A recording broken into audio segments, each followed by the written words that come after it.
Good morning बच्चों।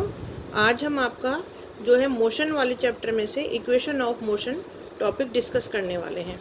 Motion जो है वो आपका टू टाइप्स का होता है, अपवर्ड एंड डाउनवर्ड। जैसे हम एक एग्जांपल देखते हैं कि एक बॉल है, एक बॉल, ठीक है। जब वो हमारे हाथ में है, बॉल इन हैंड, तो वो हमारी किस पोजीशन में है? रेस्ट पोजीशन में है। लेकिन जैसे ही वो बॉल हमारे हाथ से छूटी, बॉल में कुछ मूवमेंट हुआ तो और उसने स्पीड पकड़ ली, तो वो उसकी कहलाई आपकी इनिशियल वेलोसिटी, ठीक है। और उसके बाद वो चलती हुई नीचे ज़मीन पर आ गई, तो बॉल आ गई आपकी नीचे, तो वो आपका कहलाया फाइनल वेलोसिटी, ठीक है। यानी कि जब कोई भी ऑब्जेक्ट हमारे हाथ में है या वो मूव नहीं कर रहा है तो वो कहलाता है रेस्ट पोजीशन में। जैसे ही उसके अंदर कुछ मूवमेंट स्टार्ट होती है तो वो कहलाती है उसकी इनिशियल वेलोसिटी। और जब ऑब्जेक्ट अपनी लास्ट जगह पहुंच जाता है तो वही उसकी कहलाती है फाइनल वेलोसिटी, ठीक है। अब चलिए हम बात करते हैं कि आपकी 3 टाइप्स ऑफ मोशन की इक्वेशंस होती हैं। फर्स्ट है v is equal to u plus a t, second है s is equal to u t plus half a t square, and third है v square is equal to u square plus 2as। जब ball गिरती है तो initial velocity या speed उसे हम u से डिनोट करते हैं, ठीक है। जब बॉल हमारे हाथ में थी तो वो रेस्ट पोजीशन में थी, लेकिन जब वो बॉल हमारे हाथ से निकल गई और गिरती हुई पोजीशन में है तो वो कहलाती है इनिशियल वेलोसिटी, और उसको हम u से डिनोट करते हैं। जब बॉल नीचे गिर जाती है पूरी तरह से, वो कहलाती है फाइनल वेलोसिटी या स्पीड, और उसे हम v से डिनोट करते हैं। बॉल मोशन में कितना टाइम लेती है तो उसे हम समय को बताते हैं t से, उसे हम t से डिनोट करते हैं कि बॉल के अंदर इनिशियल वेलोसिटी से और फाइनल वेलोसिटी तक जितना टाइम लग रहा है उसे हम t से बताते हैं।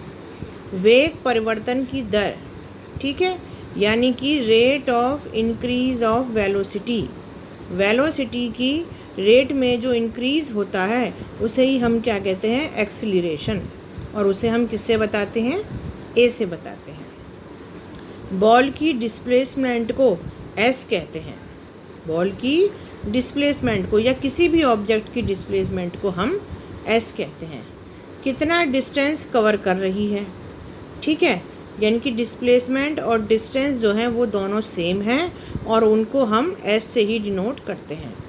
एक बात बिल्कुल आप लोग अच्छे से समझ लें या याद कर लें बच्चों कि मैथ्स में s को स्पीड कहते हैं, ठीक है।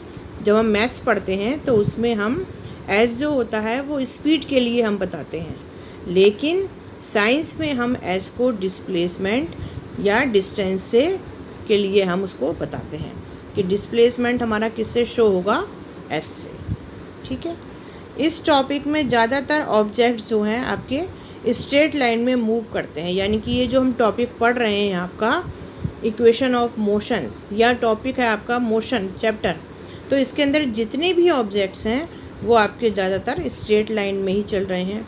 जैसे कि आपकी कार चल रही है वो स्ट्रेट लाइन में चल रही है, या बॉल गिर रही है तो वो भी आपकी स्ट्रेट लाइन में, ठीक है।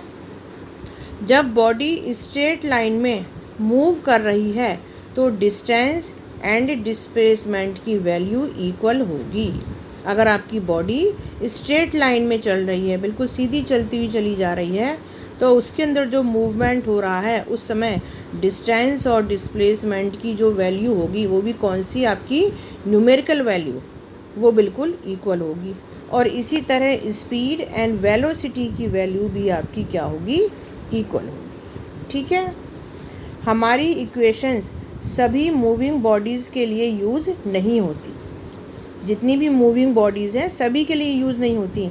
ये केवल आपकी तभी यूज़ होती हैं जब यूनिफॉर्म एक्सीलरेशन हो एंड यूनिफॉर्म रिटार्डेशन, ठीक है। यानी कि एक्सीलरेशन तो हो रहा है लेकिन वो यूनिफॉर्म है, और इसी तरह से रिटार्डेशन जो हो रहा है वो भी आपका यूनिफॉर्म है, ठीक है। Thank you.